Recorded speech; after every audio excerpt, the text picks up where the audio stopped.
Right, it's time to get to this interview with George G. Jiggy. Now, if you're a fan of a particular DJ, then you do not want to miss this show.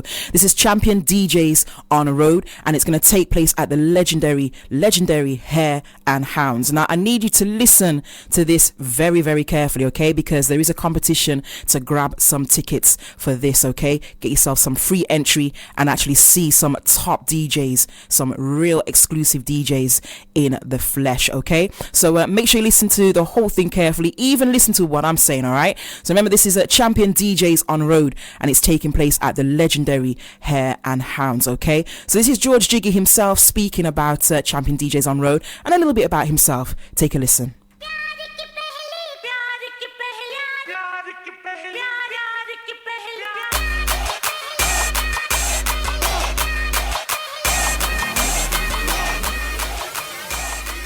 Okay, it's myself, Mystikle Blue. I'm here with George G. Jiggy. Now, before I get on to, you've got an event called Champions DJs on Road, yeah, Part 2. Absolutely. Okay. Mm-hmm. Yeah. Why the name G. Jiggy? What's behind that name? That's a really easy one, actually. My background is film, and I also teach people how to edit, and I used to build systems for the industry. So I did a system for South Birmingham College, probably about 10 years ago, and they were very, very new to non-linear editing systems. That's systems on computers. That's editing on computers. Okay. So I went there to actually do the training. And one thing that I try to do, especially if we're dealing with new technologies, I try not to be very technical, because most people like to know to go from A to Z. Yes. But they don't want to have all the technologies. They don't want to know about Ethernet. They don't want to know about terabytes, etc. They basically just want to know how to edit. So I did this session for about 3-4 hours, and then it was actually Shawn Michaels, who's now teaching it, and South Birmingham College, actually says, "Man, I love the way that you jigged it up. You know, and at that time Will Smith was big, and Getting Jiggy was out. Yeah, that's it. Yeah, and obviously my name is George, so G Jiggy. Yeah, so Shawn is the man who actually all started that, and since then it's just kicked off from that, really. Fantastic. That's good. No, nothing complicated on that one. Okay. Now, Champions DJs on Road Part 2. Yeah. What's that all about? Right. Again, the reason for actually doing this event is I'm giving the DJs shine. Yeah. All right. I mean, if you take yourself for instance, how many times, say for instance, this year alone, have you played a gig where you're the host, you're not the host DJ, you're the backup DJ, or you're the person who's warming the setup. Yeah. So what's the problem in actually giving you some shine? Yeah. So I'm giving the emphasis back on the DJ. So, and basically the majority of the guys that I'm bringing, they're all champion DJs, because I used to film the World Championships at the O2 in London. Okay. So with me doing that, I then was able to actually meet all these guys. One of the guys who I met in 2009, DJ MANDRAYQ from Italy.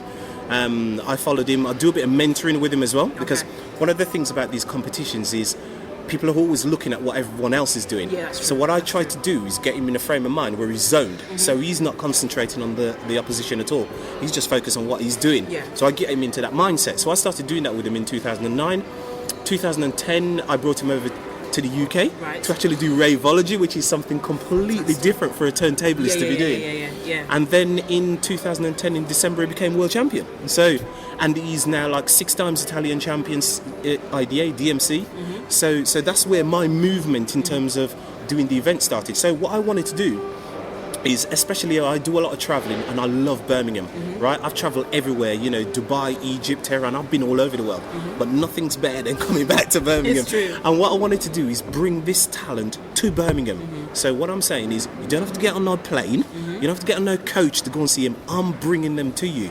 And also, by making my event mixed genre, I'm then trying to cater for almost everyone. So it doesn't matter about what flavour of music that you actually like. If you're into your dubstep, no problem. If you're any pop head, no problem. It doesn't matter. All I'm trying to do is bring the best that I've got in terms of the DJs, MCs, etc. I mean, we were talking about Lady Leisha before. She's going to be at this event. Fantastic. And I used to manage her in 2007. So I help her developing process. And one of the reasons why she's doing this gig is because she wants to give back. And that's what I do.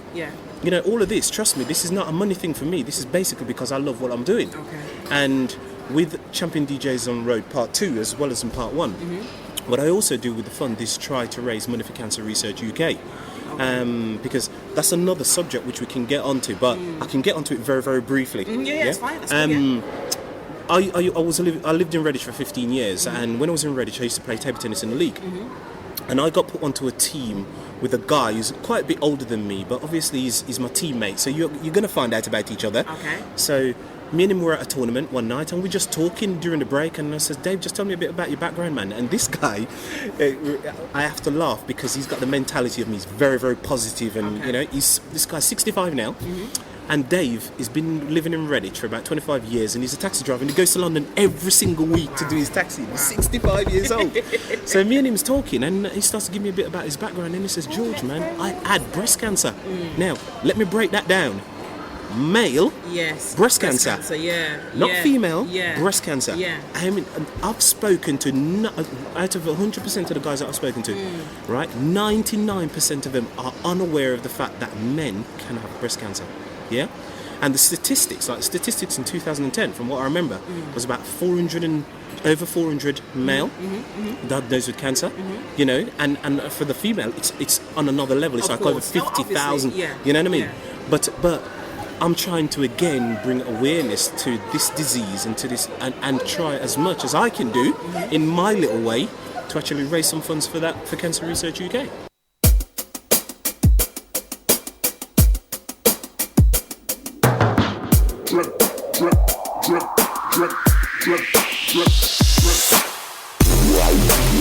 So there you have it, George G. Jiggy interview, and talking about his Champion DJs on Road and a little bit about himself and the reason why he's doing it, all in aid of Cancer Research UK. Now I'm going to announce the competition question.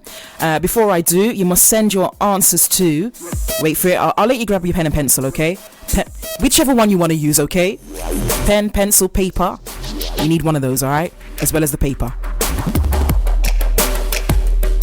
Okay, so send your answers to GJIGGY, that's letter G, JIGGY, click@yahoo.com, and click is spelled CLIQUE. So that's GJIGGY click@yahoo.com, and make sure you put in the subject line Champion DJs on Road Part 2 Scratch Radio Competition Tickets. Okay, and the question simply is this: where is Champion DJs on Road Part 2 taking place? I'll say it again. Where is Champion DJs on Road Part 2 taking place? Simple. Now, if you was listening, as I said earlier on, I gave you the answer at the beginning, even before the interview. Shows how well you're listening, okay? Get yourself some tickets for that. You do not want to miss it. And Lady LESHURR, Birmingham artist, enough love and support for her. She is going to be there as well, alright? And do remember, it's a mixture. It's not going to be just hip-hop. You're going to have a whole range of music there, okay? So it's not something you want to miss out. And also, if you want a little bit more information on Champion DJs on Road Part 2, then you can also find George G. Jiggy on Facebook if you just search for George G. Francis, okay?